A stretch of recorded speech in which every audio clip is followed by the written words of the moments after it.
Liam, it's ended 0-0, and in your time managing, can you remember being much more frustrated with the ball not going in the net? Do you know what? I can. I keep on harking back to 2003. We played Bradford Park Avenue here, and it was like that. It was the Alamo.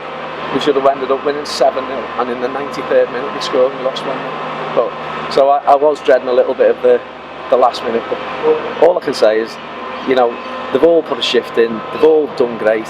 In the last 2 games, you know, if it's a boxing fight, it stopped at half time, isn't it? You know, the chances we've missed, and clear-cut chances, another penalty, 3 straight pens. I can never remember that in my career, ever, as a player or a manager, to miss 3 straight pens, all different takers. And it is what it is. However, what I will say, the shape of the team's coming together, the work rate of the team's coming together, and the fact that we create chances, I can see the picture. It's like 1 defeat in 6. Not wins, but it's still 1 defeat in 6. You keep on thinking, and gradually someone's going to be on the back of a terrible eye.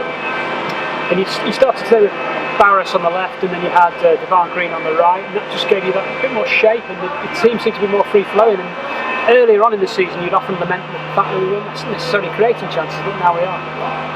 Yeah, but you know, Bradley was, you know, he's going to be disappointed because he's missed a penalty. But I said he's always been a key in the fact that he gives you balance, and if you get balance in the team, you can actually push your right winger on a little bit, because you know some of the balls that Ryan Astl's hit in the first half were top draw, and you know Devon was lively and bright. He looks a lot more natural on the right hand side.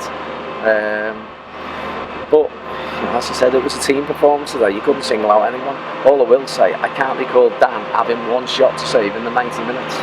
And their keeper has, you know, we've hit the post, hit the bar, hit the side net when it's Artisan, hit the side net and hit the goal. As I said, it's just one of them days. All we can do is take it and build on it, and then just keep on moving up. 4 weeks ago we shipped 4 goals against a rampant Chorley side, but you look at a clean sheet, the first one of the season today, and the team seems to be more solid defensively. Yeah, well it is. I said, I think, you know, you turn around and you've seen Dean's actually brought a big bit of composure to the back line there. I said he talks, he organises. Ryan's probably up to now been head and shoulders the player of the year up to now.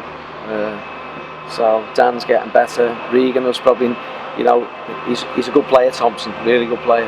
So as a kid, that's a great test for Regan. And as much as at the start it looked a bit scary for him, I actually think he actually come through. Second half, Thompson never really struggled with, so you know, fair play to him. But as I said, last week I was seriously down because the game should have been. Everyone who was at this game today can see there's a team building.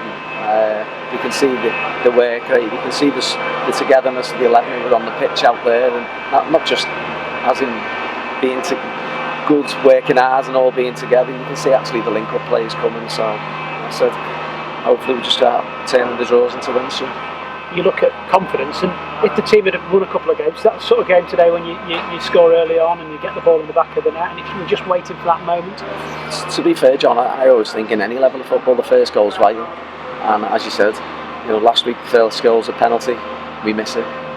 This week's the first goal's a penalty, we miss it again. So, you know, it is what it is. You're not having you're getting a little bit of luck in the element that you're actually getting a few decisions, as in pens, but we just need that decision something to be a bit more clinical and put the ball away. You know, Brad's actually whipped the pen quite well, and you know, said the keeper's great save, and he's pulled off a couple, to be fair to him. Devon's had 2 great chances, and the one he's gone full length, and you know, in normal circumstances that just comes back into play and someone gets a tap in. He's managed to tip it down the post, so fair play to him. You look at the next 2 matches now, there's some cup action, Farsley Celtic, Old Boys in the Lancashire Cup. Does that give you opportunity just have a bit of respite from the league and try and take forward into the cup competitions and develop in other areas? Yeah, well obviously the cup's, you know, a big game for us. You know, in the past, John, you've seen me you know, when we've been chasing to go on for a league title, I haven't actually always took the cup serious. This is a different kettle of fish, so you know, the cups, certainly with the money, it's vitally important. Probably everyone will be looking for a cup upset, and I would have thought a lot of people would be tipping us going to Farsley because, you know, they're got a lot of experienced players. Which is fine, but we've got to live up to that and just turn up and do. If we perform anything like we did today, you know, we'll be fine. and you look at your squad, you've now got 2 or 3 players coming back in terms of fitness. No Josh Langley today?